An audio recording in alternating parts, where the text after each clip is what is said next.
Salut les amis, c'est Bababert.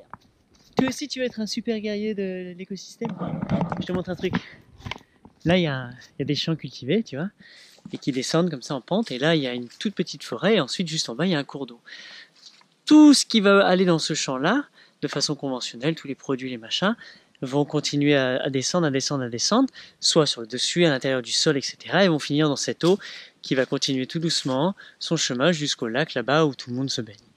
Donc c'est pas super cool, mais bon, ben voilà, c'est l'état des lieux, je vais pas lutter contre ça. Qu'est-ce que moi je peux faire? Qu'est-ce que toi et moi on peut faire? Eh bien, c'est renforcer cette barrière. C'est le sol à partir de là, de la forêt, etc., va filtrer énormément tout ce qui se passe. Tout ce qui va passer par là va être filtré par les bactéries, les champignons, les racines, les plantes, les trucs, la microbiologie, bref, énormément de fils. Donc avant que ça arrive à l'eau, déjà il y a une grosse zone tampon. Ce que toi tu peux faire, c'est assister ça en fait. Tu peux densifier cette zone, tu peux l'améliorer, tu peux l'enrichir, tu peux faire en sorte qu'elle soit en meilleure santé pour recevoir encore mieux cette zone tampon de tout ça. Pareil, idem sur toutes les haies qu'il y a autour. Toi tu peux, donc qui sont déjà existantes. Moi par exemple, bon, dans le cas précis, j'habite là. Ça, c'est le voisin et c'est moi. Donc moi, sur toute la longueur, qui fait 100 ou 200 mètres, j'ai planté des centaines d'arbres et chaque année, j'en mets de plus en plus, je ramène du bois, etc. Donc j'enrichis énormément cette bande, qui fait qu'en fait, elle filtre beaucoup mieux tout ce qui pourrait se passer. Et une fois qu'elle a bien poussé, bah, même toutes les effluves, etc. vont être filtrées par ma haie, qui va bénéficier à tout le monde beaucoup plus. Mais bref, si t'habites pas chez toi et que c'est à côté, et ben toutes les haies existantes, tu peux déjà venir commencer à t'amuser, à les densifier, à faire en sorte que ça se passe. Donc par exemple, après un orage, moi, ce que je fais, c'est que je vais aider justement les champs des paysans, parce que bon, ça serait un super snack pour son sol, mais lui, quand il passe ses outils, etc., c'est peut-être pas le top. Donc je viens et je m'assure qu'en fait, ce sol-là soit de plus en plus riche ici, qu'il soit de plus en plus chargé en bois, quitte à replanter d'autres choses ici pour densifier. Comme ça compacte encore plus le filtre, et le filtre est de meilleure santé. De l'autre côté, dans la forêt aussi, comment je vais faire en sorte de replanter, peut-être d'aider, de contribuer pour que ce soit densifié, pour que ce soit de plus en plus riche, pour justement être une zone tampon.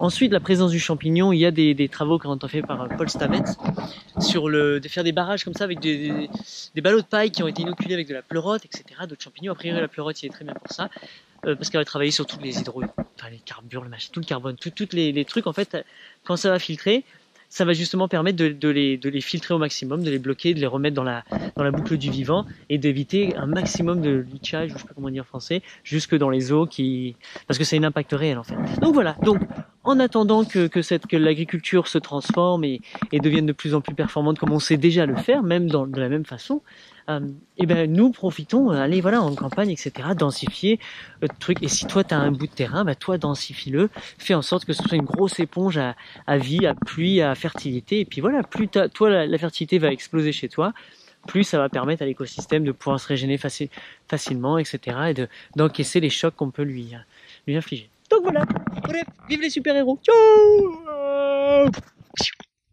Hey, tu veux une petite astuce? Ce que tu fais, c'est tu vas déjà sur les haies qui sont comme ça, et les plantes qui sont déjà présentes, tu les tresses. Tu commences à tresser les ronces dessus, justement comme ça elles s'installent bien. Elles font au moins une première barrière végétale. En dessous, il y a d'autres strates qui sont en train de pousser.